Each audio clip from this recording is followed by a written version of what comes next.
Hey everyone, Eggman here with another video, and today we have a top 8 breakdown for the TCG Con Dragon Ball Super Tournament that happened this past weekend. It was 49 players with best of 1 pre-side for Swiss into a top 8 cut with best of 3 for this top 8 that we see here today. So real quick before we get started, first, this was a lot of effort to kind of find these lists, and when I got the list they were hard text files too, so I had to convert them manually to DBS Deck Planet. So all I'm saying is if you guys appreciate these lists, please consider hitting that like and subscribe button. I really would appreciate it. I also want to thank LFG Nexus for not only running the event, but also for giving me the deck list to give to you guys. And if you guys haven't heard of them, they also have been working on this social media platform, LFG Nexus, as well, meant to kind of connect gamers not only for finding games, but also tournaments and everything else. So that extends to card games, and they are working with Best Coast pairings right now to have all of their tournaments be linked and uploaded to the website as well. So I think that could be a really great resource for anyone in pretty much any of the Bandai card games. I know a lot of people use the Best Coast Pairings app, and I will try to be doing some tournaments on here myself, so make sure to check it out and make sure to follow me on there. But again, thank you very much to LFG Nexus. Anyways, going into our top 8 breakdown, we do have 3 Gammas, 1 Crimson Goku, 1 Reboot Beerus, 1 Yellow Kidku Reboot, 1 Supreme Kaya Time, and a SS4 Gogeta as well. And if you look at the top 4 as well, it is all blue, and just the majority of this top kit breakdown is blue as well. 5 of the 8 lists are doing quite well right now. And this is obviously the first event which, with the new ban list, as well as some of the new promos we're getting from tournament packs as well as dash packs as well. And I think we're going to see a lot of the Aandroidd 17 from that tournament promo. It's going to be very, very good, and a lot of blue decks, and we'll kind of see that today. But man, it's just an interesting thing that, you know, it always kind of goes back to Gamma. Gamma's been pretty viable since release for the last 6 months, and then also no since Shenron in this, I think it did get a little hit to consistency, and only one of the SS4 Gogeta, which also did get hit. But yeah, it's really interesting. It's just where I think Blue's in a really, really great spot right now with all the tools that it still has access to, even without being offensive. It just has a lot of good tools to kind of answer a lot of threats and just kind of everything else. So we're going to go through every deck based off the top placing list. So pretty much only one of the Gammas, since everything else was a unique leader. Starting off with Michael Legends Kerrick's first plays Crimson Goku.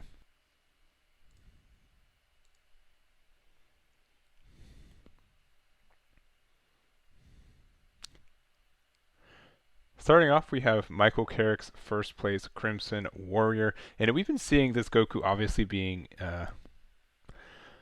Starting off, we have Michael Kerrick's first place Crimson Warrior, and we've obviously been seeing this Goku do very, very well in not only the North American Nats, but pretty much every Nationals since BT19 has dropped, which is really interesting. Obviously, it did get the errata that you can't, on the awakening condition too, so you have to be 4 or less life instead of just whenever, so that is something that does affect this leader, but man, I think it's still in a really, really good spot where it's at, and it can just really abuse a lot of the cards that are in this archetype. So comparing to what I remember from the national placing list and everything else, some cards that I've seen that are a little bit different are first, Desperate Measures. I think this is just a good card to especially replace the fact that we don't have God Ceilings anymore. The battle card your opponent playing has any cost 2 or less, it returns the owner's hand instead of being played. Then choose up to one of your blue battle cards any cost 3 or less and return it to their hand, which can be good. If you have something that you already attacked with, you want to put it back in your hand, that could be something nice there too.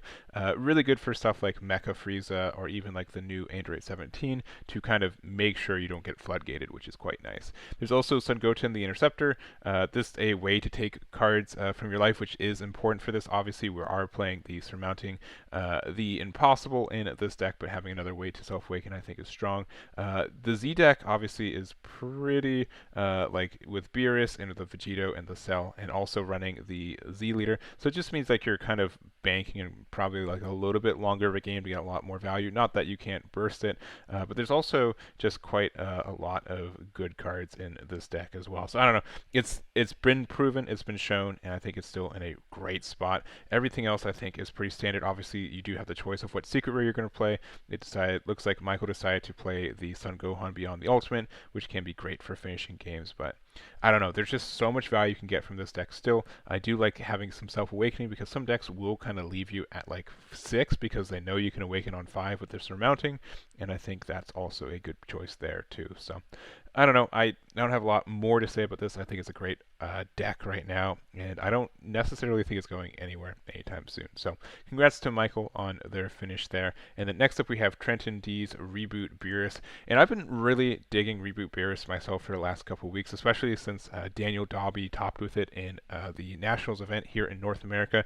He did an interview with me. I've been using his list for some testing, and it's been feeling really, really strong, honestly. In general, I think blue is in a great spot in a lot of ways, and just Beerus gets a lot from having the God Sealing taken away from us. It's probably the best way to, blue having a way to get rid of this Rise of the Super Warrior was with God Sealing. Other decks will have ways, but that was like the easiest way to counter it.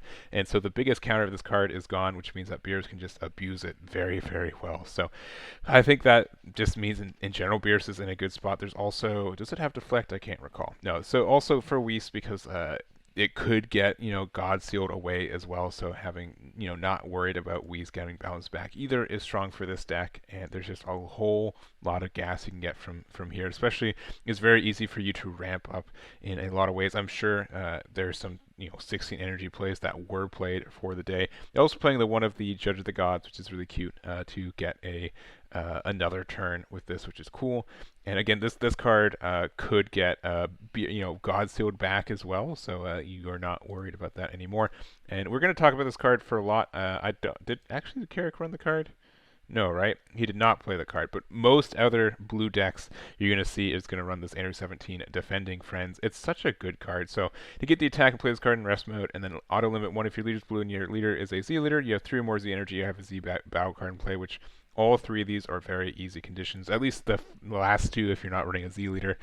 But when this card is played for the turn, your opponent can't attack with battle cards unless you choose one card in their hand and place at the bottom of the deck in every for each time, right? So it's just a really good negate to prevent your opponent from going off on stuff. It's not like obviously very high committal, but for 1 blue energy, which is very, very easy for you to pay the cost in a deck like this, you can kind of shut your opponent down and just kind of play the hand advantage game if they decide to kind of go off with it. So it's a very great ad for blue. I don't think they needed it, but it's very, very good. You're going to be very annoyed against playing against this card if you haven't been already. So. Anyways, other than that, just a lot of good blue staples. We have Pilaf, we have the Majin Buu, we have the Super Saiyan God Son Goku, we have the Aandroidd 17 Turning the Tide, and just a lot of good cards there. So not much more to say. Congrats to Trenton on their finish there, and we'll have to see. I think Beerus' Reboot is still in a really good spot. I think it's meta enough to keep playing and getting those tops there. So, anyways, next up we have Pedro's top 4 gamma. We did have 3 gammas finish for this event, and this is just the top placing one here. And man, gamma's just in a always like a solid spot. Like it just shows like how good like the untapped 3 in this deck can be, even if you're hard restricted to androids, which is a good archetype. It's just a really good archetype in general. You did get the new tool of Aandroidd 17, which again is an android card, so you can put it to your energy and then you can recycle it back, which is nice.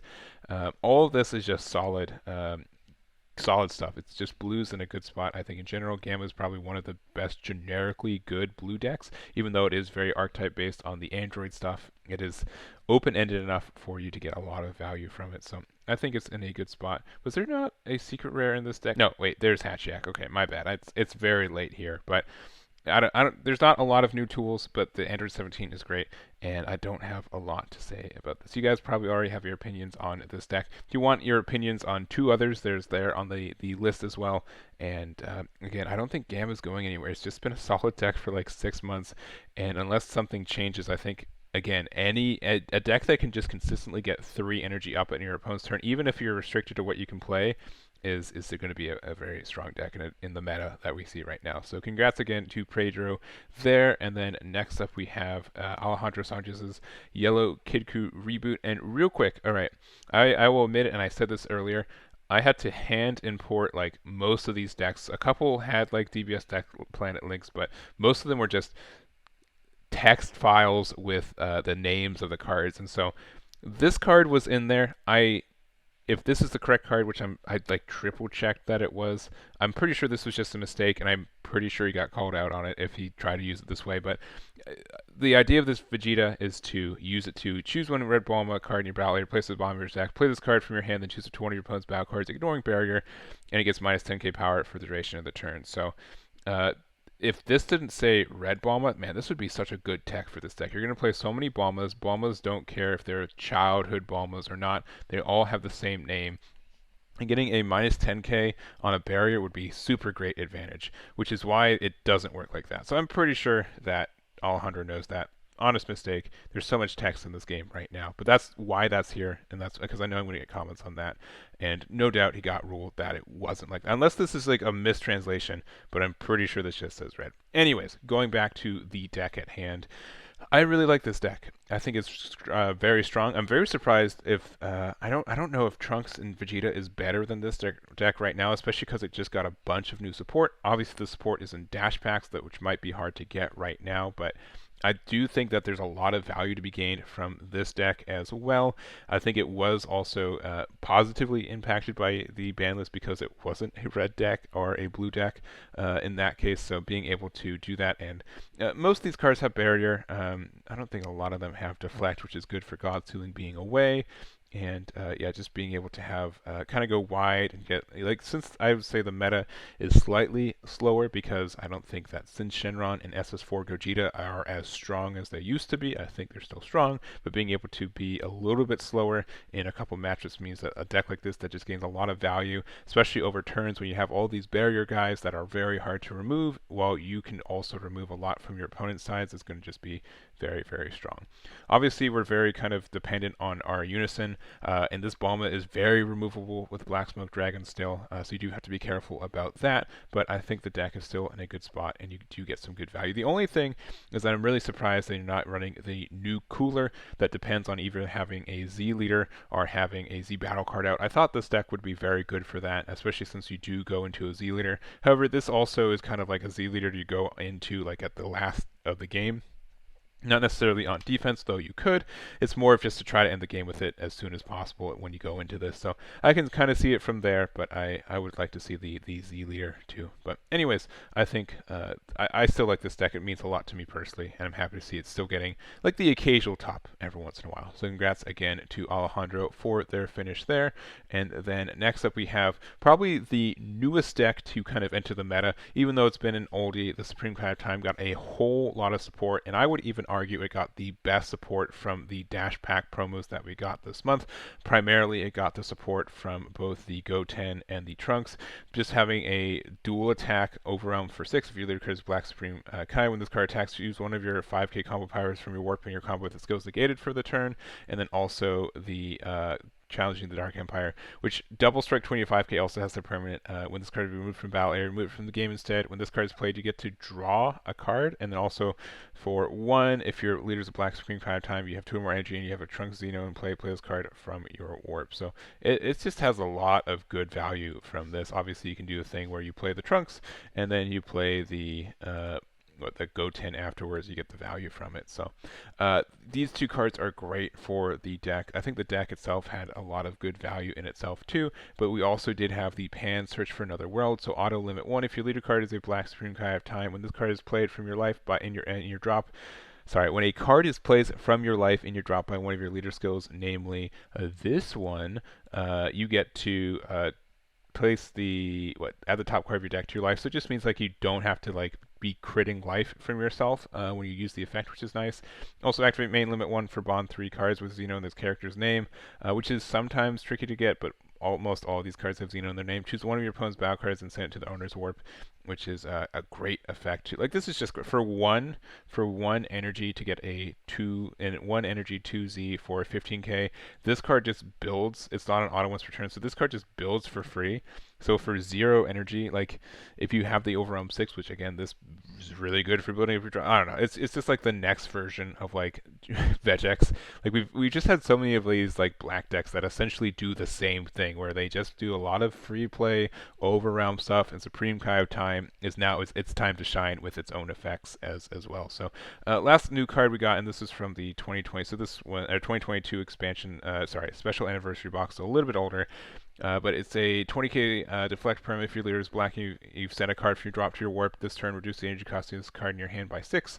When this card is played, chips 2 of your opponent's battle cards, send them to the warp, and then this gains critical for the turn. At the end of your opponent's turn, negate the skills of all cards sent to warps by the skill, and then place them in the owner. So it's just like a 20k crit and gets rid of 2 things momentarily, but like for a really long time. So if you go for game, obviously it doesn't matter. I also do want to mention this Super Saiyan Sun Goku Xeno Reflexive Strike. I think it's from the new tournament pack this came from. I don't exactly remember, but this is like a really great card too. You have to be. I've been blasted by this card. It wasn't on my radar. So if your leader is a black Supreme Kai of Time card, negate the counter skill and play this card. So it's a counter. It's a cooler. Right.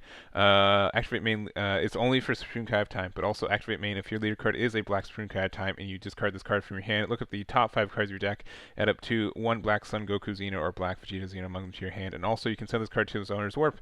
Draw 2, and then send 1 card from your hand to the warp. So. All in all, this is a super flexible card in a lot of ways. It's only good for Supreme Kai of Time, obviously, but all of these effects are great. You can even overwhelm for free and then use the draw 2, send 1, or even like you can do this or like the counter can. It's a 5k combo too, so it's just it's just super duper flexible for this archetype, and it's very strong. Anyways, I've talked about enough about this. Congrats again to Chris Acosta. I would expect this deck to continue to make some top 8 finishes, and congrats again there. And to wrap it on up, we have Christian's top 8 SS4 Gogeta. Obviously, this deck has been very strong in the months leading up to this. Obviously, also got hit with the Goku not being able to, the 5k like Bean Goku that got hit, but this deck is still like a lot of gas for what it is. It just kind of misses out on more of, I'd say, the defensive power because of that, but there's a lot of good aggression still packing in this deck, and the only thing I would say is that you're kind of lopsided on your Vegetas versus your Gokus, because you did just lose one of your, 3 Gokus that you could use for this deck, and I think that's the only thing that could be ruining the consistency of this deck aggressively, is not having that guy around. But I think it's still a really good package for this deck. I think it's still very aggressive. I think it's something that you still have to deal with. At least you have to have a gameplay against this deck, which I think blue having Dirty Burst still is a really good card to prevent you from doing this. If Violent Rays gets hits, I'd be surprised. I wouldn't be surprised if Dirty Burst gets hit later as well, just because it's just like a get out of jail free cards a lot of times against some of these archetypes. But that's not what I'm actively talking about. I'm just, man, it's just like such a good counter to this deck, and it's you get to play it for like free in blue, which is really obnoxious. But I don't know. I think the deck is still in a good spot. There's also, as far as I know, they didn't run a side deck. I could just not have gotten the side deck for it. But Christian, if you did have one, let me know. I can add it to this deck. But regardless, it's a very strong deck, and I think it's not going to be as good as it was in the previous meta, but I think it's still going to be present, and it's something that you still have to be aware that's existing, and you do have to have a gameplay against this deck if you do end up playing against it. So that's going to be it for me. Again, congrats Christian, and that's going to be my top 8 breakdown for this event. So thank you again so much for watching. I really do appreciate it. If you made it this far, please consider hitting that like and subscribe button, and I'll see you guys next time.